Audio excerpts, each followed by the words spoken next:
Welcome to No Broken Legs. I am your host, Evan Belfiore. It is AFC and NFC Championship weekend, and here to find you the winners to send you into the Super Bowl with money in your pocket is Jimmy Champ. Jimmy, how are you on this snowy Friday afternoon?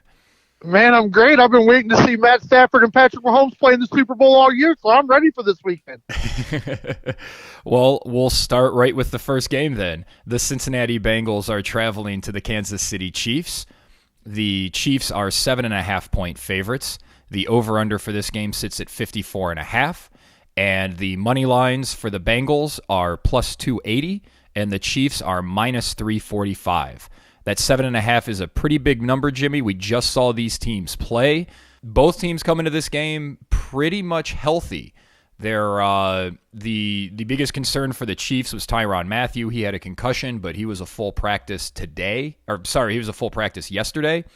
And the only person the Bengals have that has not practiced this week is one of their edge rushers, Cam Sample. But both of these teams coming in relatively healthy. Who do you like here? Oh, I love Kansas City. Give me Kansas City at 7.5. I would probably take them all the way to 10, to be honest with you. Ooh. I don't think this game is going to resemble that last game they played at all for a lot of reasons, you know. Well, let's refresh our audience's memory. The last time these two teams played, Cincinnati Bengals had a come-from-behind victory. They won 34-31. The Chiefs were up 28-17 at halftime. And do you think they just took their foot off the gas?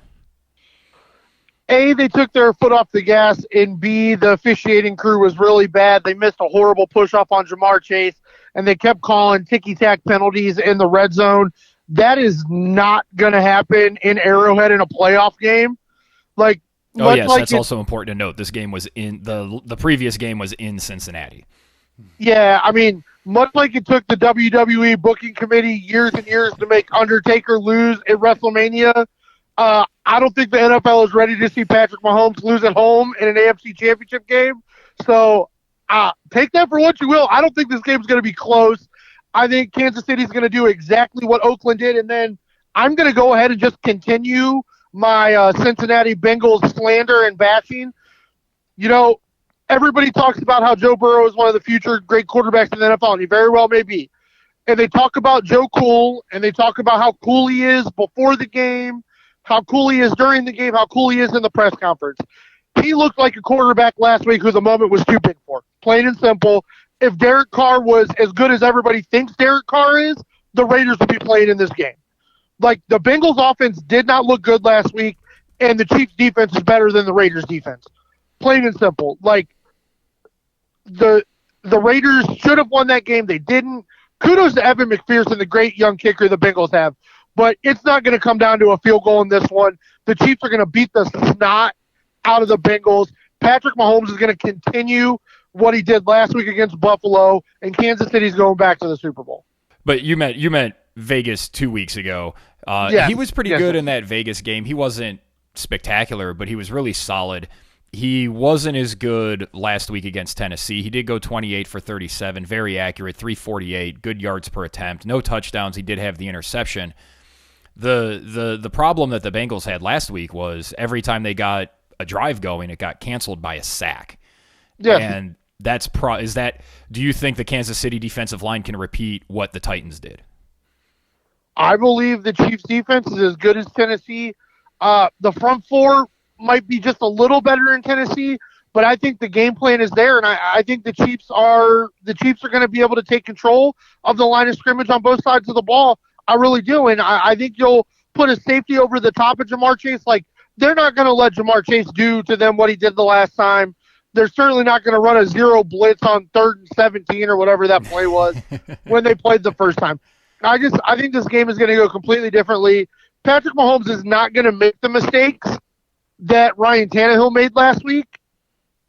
Yeah, Mahomes, three horrific interceptions. Yeah, Patrick Mahomes is going to take what the defense gives him. He's not going to throw those horrific interceptions.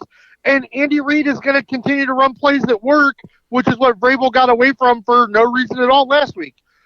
So, I fully believe the Chiefs are going to dominate this football game. I know there's a lot of action on the Bengals. A lot of people think the Bengals are ready. I do not think the Bengals are ready. They have looked pedestrian in these playoffs on offense, in my opinion. Defensively, they have been very opportunistic. They've made some big plays, but that was against Tennessee's passing offense and Derek Carr. Patrick Mahomes is in the playoffs, is not going to give the Bengals a chance to win this game. Well, if I'm a Bengals fan, the way I'm looking at this is Joe Burrow and Jamar Chase have been really hot at the end of the season. And you mentioned the defense was playing well, and Patrick Mahomes is better than Derek Carr and Ryan Tannehill, substantially so. But if I'm Cincinnati, I'm coming in here thinking, if I'm Cincinnati, I'm coming in here thinking we have the offense that can compete with Kansas City. If we can force a turnover or two, keep this game close, anything can happen. And that's sort of how they played the previous two playoff games. And it's been effective for them so far. But I don't know how that's going to work against Kansas City. This team put 28 on them in the first half of the last game they played a month ago. I don't see how Cincinnati's defense is going to hold up. And I also don't see how Kansas City is going to be able to consistently feed Jamar Chase when Kansas City is almost assuredly going to double team him like they did Diggs last week. Yeah, exactly. I love Kansas City here. If you were of a betting sort to put this up to 14, I probably wouldn't hate it. No, I'm with you. I love the over. I think this is going to be like the game before. I think Kansas City's easily going to get into the 30s, and I think Cincinnati's going to get at least into the mid-20s. But yeah, I think a lot of points are scored, and I think Kansas City puts a whooping on them. Yeah, I mean, you think about that game they played in Cincinnati. Cincinnati had to win that game to close out the division. Was the biggest game in Bengals history in a long time, and the Kansas City Chiefs scored 28 points in the first half. Then every officiating call in the second half went against the Chiefs. Like I said, that's not going to happen in Arrowhead. I don't think this game is going to be close. The Bengals have had a great run this year. Like I said, kudos to Evan McPherson. Kudos to their opportunistic defense, but this is where their road ends. All right, well, that's the game level. Jimmy, how about we talk about some player props? Let's do it. You can get so let's just look at touchdown scorers. You can get Jamar Chase for plus 100 right now. I wouldn't take it myself personally. No, okay. I was really shocked to see that plus 100 because I think he's going to get a touchdown because even if Kansas City, because I think it's just going to be a high-scoring game. I think he's eventually going to find his, even if they double him, I think he'll find a way to get a touchdown. See, but I think it's going to be just like last week with Diggs. I think the Bengals are going to score points, but I don't think it's going to be Jamar Chase. Okay, so then I can sell you on T. Higgins at plus 190 and Tyler Boyd at plus 260. And I would take both. Uzoma at plus 230. I'd probably stay away from Uzama, but I would take both wide receivers, absolutely. Okay. I think I like that play. I think you're talking me into that play. I might just bet all three of them, honestly, because I think there's going to be enough points scored that you can make up the difference. Right now, Tyreek Hill and Joe Mixon are both at minus 125. I think they both score, and Kelsey's at minus 130. I think he's going to get a score. The real question is, do you like Patrick Mahomes to get a rushing touchdown here? Because he's plus 225. Yeah, because he used his legs a lot last week. Yeah, I do really like that. And speaking of Patrick Mahomes, Burrow and Mahomes have very similar numbers. Passing yards, Mahomes is at 293, Burrow is at 288. Those are both at minus 115 for the over. I think both of those overs hit. Yeah, I like both of those overs. So last year, we were just bread and buttering Travis Kelce on the over. His over-under sits at 76.5. I love him to go over that. Oh, yeah. And in case you're wondering, Jamar Chase sits at 85.5 at minus 115. I actually like the under on that because I think he'll get a touchdown, but I don't think he's going to get as many catches as he normally does. Fair enough. Do you think either quarterback throws an interception? Joe Burrow will throw an interception. All right. Well, his over-under sits at 0.5, and it is minus 140. That's not. Yeah, that's about right. We will talk about this category a lot more in the next game. Yeah, we will. Okay, and those were really the only big player props that really caught my eye. There are some nice side bets that you can make in terms of team betting. The Bengals over/under for team total touchdowns is 2.5. That's minus 120. The Kansas City Chiefs are 3.5. That's minus 160 for the over. I like both of those. And the total points, Chiefs are at 31.5. Bengals are at 22.5. I think both of those hit too. Yeah. All right, let's move on to the next game, Jimmy. This is just a fascinating football game from the X's and O's standpoint and from the coaching standpoint. Kyle Shanahan has just owned Sean McVay in this matchup. The San Francisco 49ers come into Los Angeles winning their last 6 games against each other, which is just bonkers considering how good the Rams have been. But despite that, the Los Angeles Rams are 3.5-point home favorites. The over-under sits at 45.5. The money line for the San Francisco 49ers is plus 155. For the Rams, it is minus 180. You've been on the Rams all year. I know you're going to take them here. I guess we'll start out on a light note. Do you think that their attempt to keep San Francisco 49er fans from getting tickets to this game will be effective? No. Yeah, I don't either. I think that place is going to be packed with 49er fans. How much do you think that'll affect the Rams? I don't think it's going to affect the Rams. I think it shocked them the first time. I also think you'll see a whole lot of people jump on the Front Runner Express and go watch a Los Angeles Rams playoff game with their Rams gear on. Well, the previous game that these two played out a lot like that Cincinnati Kansas City Chiefs game did. The Rams went into halftime with a nice lead. They were up 17-3, and then San Francisco outscored them 21-7 in the second half. The Rams have melted down before, and they almost melted down last week. Do you think they grow from that this week and show more resiliency if they can get out in front when it comes to holding a lead? I don't even think they have to grow from it to win this football game. Wow. I actually think this game might end up being a lot low scoring than a lot of people expect. I think the Rams will try to establish a run game early to bleed time off the clock. I believe the Rams defense is significantly better than the Packers defense, and we just saw what the Packers defense did to the Rams offense. I don't think this game is going to be close. Sean McVay is finally going to get a win against Kyle Shanahan. Matt Stafford is going to go play in a Super Bowl. He's going to do just enough. I think I see a Jalen Ramsey pick 6 in this one. I think Jimmy Garoppolo, I think his luck has ran out. I think they will contain Deebo Samuel. They will not let Deebo be the reason that they win the game, and I don't think San Francisco is going to be able to overcome Jimmy Garoppolo in this one. Yeah, everything in this game tells me that there's no way San Francisco can win a football game with Jimmy Garoppolo as their quarterback the way he's been playing recently. He's been pretty bad, and that Rams defense is really playing good. I think the Rams win this football game. I think they cover, they break the spell, and I think they may end up winning this game by more than a touchdown. I agree. They're not going to let up, and the only question is, do they get tight? But I think last week was a growing experience for them. I think they can move forward.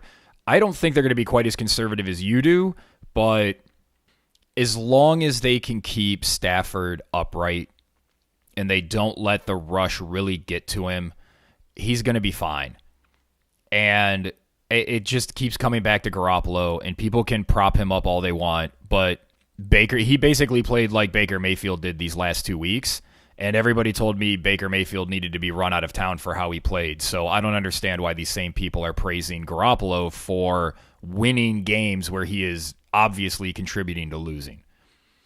Yeah, no, I completely agree. I think the Rams defense is just going to be dominant in this football game. Kudos to Jimmy Garoppolo last week when he needed to make a couple throws. He was able to do it. I don't think he's going to have that option this week. I really don't. I just think the Rams are going to dominate this football game. I believe Matt Stafford will play clean. I hope Matt Stafford plays clean.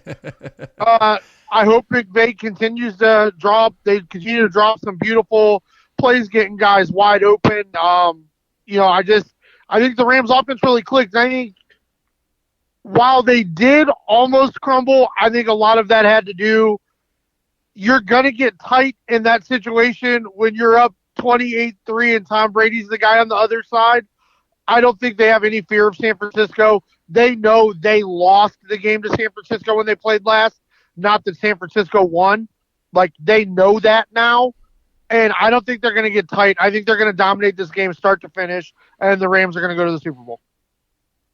I agree. I think we're going to see the Chiefs and the Rams. So let's get into the player props for this game. You mentioned You mentioned that you think Jalen Ramsey will get a touchdown. For those that are interested, the LA Rams defense is plus 550 to score a touchdown. I actually really like that bet as well because Garoppolo has just thrown a couple of just horrendous interceptions. Yeah, I think that's I looked at that as well. I think that is possibly the best odds for easy money on the board this weekend. So a couple of other players, Cooper Kupp is minus 150 to score a touchdown. That's probably just a lock. Deebo Samuel is minus 110. Cam Akers is plus 115. I don't know if any of these jump out at you, Jimmy. OBJ's plus 140. George Kittle plus 175. I really like Tyler Higbee at plus 210. They get him involved in the red zone a lot. Yeah, I like Cam Akers. I like Tyler Higbee. I like both of those a lot. What about Van Jefferson? Van Jefferson is plus 280. That's where I'll be betting. Sony Michel plus 300 too. If you're gonna make that a Cam Akers bet, you should probably throw a little on that Michel bet just so you don't get totally screwed if they put Sony Michel in in the red zone. So I mentioned it earlier when we were talking about interceptions. The over/under for Garoppolo picks is 0.5. It's minus 145. I love that. Matt Stafford, 0.5, minus 110 on the over, minus 120 on the under.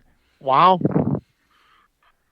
I don't understand how those are the numbers for Garoppolo. He is going to throw at least one interception in this football game. No, he does it every game. There's no reason to think otherwise. Over-under for passing yards, Garoppolo's at 232.5. I don't know. I feel like they could be down and just throwing the ball and he could get a lot of cheap yards. So that somewhat concerns me. Matt Stafford's at 279.5. That's also, neither one of those really pique my interest, to be honest. I think I actually like the under on both of them. Wow. And then they are both at over-under 1.5 touchdowns. Garoppolo is minus 105 for the over, minus 130 for the under. Stafford is minus 240 for the over and plus 175 for the under. Ooh. I think Stafford's going over. I think Stafford gets 2 touchdowns in this game. I think Garoppolo gets 1, but I'm not confident enough to bet that on Garoppolo. I do like the Stafford over, though, although the odds aren't all that great. One other bit of news for the Cleveland Browns is they are going to have to reshuffle their front office a little bit. One of Andrew Berry's assistant, I forget what it was, an assistant GM or he was just part of the front office here. Yeah, no, I think he was. I think he was Berry's second in command.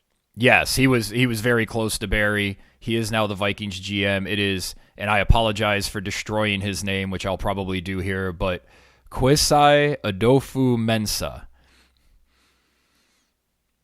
He is the new GM of the Minnesota Vikings. That's just led to a slew of rumors that the Browns are going to be trading for Kirk Cousins. I don't exactly know why, but I mean, I guess I can see maybe maybe Andrew Berry wants the Vikings to do the Browns a solid there by taking Baker Mayfield, but I don't see how Kirk Cousins is that much of an upgrade. At least when it matters. He'll be better in the regular season or more consistent in the regular season, but when the playoffs come, I don't see how Kirk Cousins is any better. Yeah, I completely agree. We also have 2 new head coaches in the NFL, Jimmy. And one of these made a lot of sense to me, and one of these made a little bit of sense, but not really. Let's start with the Chicago Bears. We knew this was going to be open from, before the season started. We knew Matt Nagy probably wouldn't survive. They hired Matt Eberflus, who was the defensive coordinator in Indianapolis, and I'm really just confused, Jimmy, how the defensive coordinator from the Colts got a job this year and the offensive coordinator from the Colts got a job last year. This Colts team wasn't that good, and they haven't been that good recently. I don't understand how their coordinators are they seem to be elevated in these hiring searches for some reason. Well, I can think of one reason they might be elevated in these hiring cycles. Oh, is it because everybody overrates Frank Reich? Well, I guess that's two reasons. I was kind of thinking skin color might have something to do with it. I don't know. Apparently, I don't know. But you can't.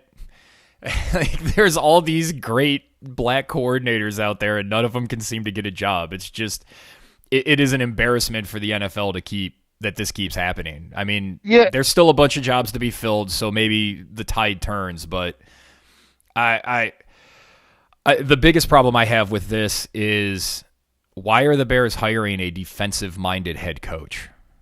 Yeah, because that's the thing. As much bashing as we do about the Colts, for me, it's more about the misuse of the offense, the misuse of Jonathan Taylor, thinking Carson Wentz was good and thinking Frank Reich is good.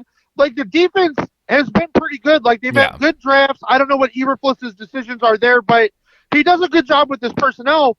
But I don't understand how you have that just trash offense from this year and think the answer is hiring a defensive coach to be head coach. It's weird to me. I don't understand it. I think there were a lot of better options. I have to see, I have to see how it works out, but you got Justin Fields. You got to get an offensive head coach in there, because what do we think is going to happen? They're going to have to go out and hire an offensive coordinator. And if that offensive coordinator gets 2 good seasons out of Justin Fields, now he's going to get hired as a head coach, as long as he's not black. But I don't understand why you're putting yourself in this situation where in 2 years you're going to have to decide between your defensive-minded head coach and what you hope would be the offensive coordinator that you hire who's going to get something out of Justin Fields. This is the same thing the Browns had when people were talking about hiring a defensive coach after Hugh Jackson. And it's no, you've got to invest in your quarterback. I just don't know what the Bears are doing here. I feel bad for Justin Fields. Hopefully he winds up with a really good coordinator that can help him develop, but not a super big fan of that move, as opposed to the Denver Broncos, who have been rumored to be going after Aaron Rodgers for the last year and a half. They went out and hired Green Bay's former offensive coordinator Nathaniel Hackett. So the rumor mill is flying around. Do you think this is an omen that Aaron Rodgers is coming to Denver? Oh, man. It's so hard because, as much as we bash Throw Rogan, I do think he's smart when it comes to football. And like you've said, it's kind of a rough spot for him because, he doesn't have a no-trade clause in his contract. The Packers probably aren't going to trade him to an NFC team, but do you really want to go play in the AFC West? I don't know why Aaron Rodgers would want to play in the AFC at all. He hasn't been able to get to the Super Bowl against the NFC quarterbacks recently, and the AFC crop is way better. Yeah, I completely agree. So that's why I really kind of think he's just going to stay put one more year in Green Bay, phone it in, and then hit the free market the following season. Yeah, I agree. I think that's how this plays out. I do think Nathaniel Hackett is a good hire. His schemes are good. He does a great job with the first 15 and inside the game. I mean, if Aaron Rodgers doesn't want to throw the balls to the guys that he gets open, that's not his fault. So I do think Hackett is a good hire, and they have a lot of offensive talent in Denver. They just need a quarterback. So, yeah, they have good skill position players, and they seem to get the best out of those guys when they actually have a quarterback that can get them the ball. Any idea on where some of the bigger name coaches may wind up? We're still waiting to see what happens with Brian Flores. Do you think Mike Zimmer winds up as a defensive coordinator somewhere? I could see Zimmer probably taking a season off and then yes. But I think he may want to just sit a year out and see how he feels. But I mean, their defense, he's still had a good defense this year, so I don't know, but I don't think he's going to coach anywhere this year. I think he's going to take a year off, kind of recoup himself. Did the Giants also hire a head coach? They have not as of yet. Okay, I thought I thought they were getting close to a hire as well. Listen, it is expected this weekend, and Brian Flores is reportedly one of their finalists. Which is fine. I want to see some combination of. It would appear Brian Daboll is as well, and Leslie Frazier. Leslie Frazier is not going to take a head coach job in my opinion personally, but I want to see some combination of Flores. I don't know what I think about Daboll as head coach, but I would like to see some combination of Flores, Todd Bowles, Dennis Allen getting another chance to be a head coach. I think they could do a good job. Raheem Morris as well. And then my love for Byron and Bieniemy. So yeah, I still don't understand how Eric Bieniemy continues to not get a head coaching job. Not just because of what he's done as offensive coordinator there, but because of how good the coaching tree for Andy Reid is. And it's because Andy Reid is a delegator. And he takes some things on himself, but he delegates other things, which means his coordinators understand how to organize and delegate themselves. And I think that's the essence of Andy Reid's coaching tree magic. He is organized. Everybody knows what they're supposed to do. And when his coordinators and other members of his staff go to other teams, they take that skill with them. And that's why they've been so successful. Yeah. The other big coaching news was Sean Payton, man, just out of the blue. Came back, and he has resigned as the Saints head coach. This has everybody saying that Mike McCarthy is going to be fired and he'll wind up in Dallas. But everybody says TV's going to throw a whole bunch of money at him. What do you think Sean Payton ends up doing this offseason? Well, first off, I want to say if you haven't listened to any or all of Sean Payton's press conference where he retired, you should do that. It was really good, really thought out, really insightful. I really liked it. I have a hard time believing they're just going to go ahead and hire Sean Payton. And obviously, I think firing Mike McCarthy is the right decision, but I don't know. I guess we'll find out how much Kellen Moore really means to the Cowboys organization. Because if you fire Mike McCarthy and you hire Sean Payton, unless Sean Payton is ready to change his coaching style, you're kind of cutting Kellen Moore off at the knees. Because Sean Payton is going to come in, he's going to call the plays, he's going to run his offense, he's going to get the personnel he wants to run his offense, and Kellen Moore's just going to kind of stand there and nod his head. And we've been told for years that Kellen Moore is the next great play caller. A very different situation than what Andy Reid does. yeah, but like Kellen Moore is, been talked about for years. He's the next great thing. He's the next great Cowboys coach. He's the next Jason Garrett. Well, you're not wrong, but yeah. So I'm curious to see how that will go, but it also wouldn't surprise me if Sean Payton decided to just step away for a while. That wouldn't surprise me at all. Well, the Dallas Cowboys, I would love to hear Sean Payton in a booth. They have too many. The problem is they have too many head coaching candidates because they have Mike McCarthy as their actual head coach. They would love to keep Dan Quinn as their defensive coordinator, but he's probably going to get hired as a head coach this offseason. And then you have Kellen Moore, who they also want to eventually make a head coach. And now you have Sean Payton. We talk about it that when NFL teams go into the season with two quarterbacks, you really have none. When you go into the season with four people you want to be, or you go into the off season with four people you want to be your head coach, three of them are on the team and one of them isn't. That's a problem. Yeah, I agree. I don't know how Jerry Jones is going to sort all that out, but I think he's going to wind up holding on to McCarthy for another year and rolling the dice that he can get Peyton next year. And I just think that's a waste of a season because McCarthy's not very good. They beat up on the NFC East, but that Dallas team showed that they weren't ready for primetime. Yeah, I agree. Well, that pretty much wraps up everything we have in the NFL coming into this conference championship weekend. Any final thoughts here before we wrap up? No, I'm just excited for these games. Like I said, it's weird that I feel so confident about these two picks and how I feel that I see these games playing out, but I really do. I think both of these teams survived their biggest conference opponents last week, more so than this week, which that's kind of something we might see happening now with the extra playoff team. So, but I'm just excited. I'm excited to see, because something I've talked about and I've thought about is, for Patrick Mahomes' legacy, this Chiefs team, you cannot have that epic game you had against Buffalo and then lose to the Bengals at home in the AFC Championship game. Yeah, and we talked about that game last week. How big is that game if the Chiefs don't win the Super Bowl? Yeah, you have to at least get to the Super Bowl. And like you said, Matt Stafford overcame the issues he was having. They got tight, but then he made two great throws down the end, hopefully exercising his issues, and this will be their best chance to best Kyle Shanahan. Kudos to Kyle Shanahan for what he's done against McVay, but I don't think he's going to be able to get it done this time. Yeah, I think the two games are going to be just very different in how they're played out. I do think there's going to be San Francisco's going to want to play a lot of smash mouth football, control, play defense, and I think the Rams like to mix it up too.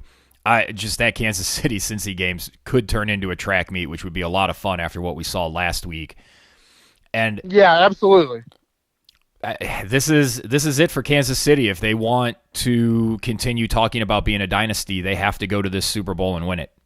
Yep, absolutely. And it would just be we talked about it last week, that it's just crazy that Patrick Mahomes in 4 seasons is now playing in his 4th AFC Championship game, that he could be playing in his 3rd Super Bowl in 3 weeks or 2.5 weeks.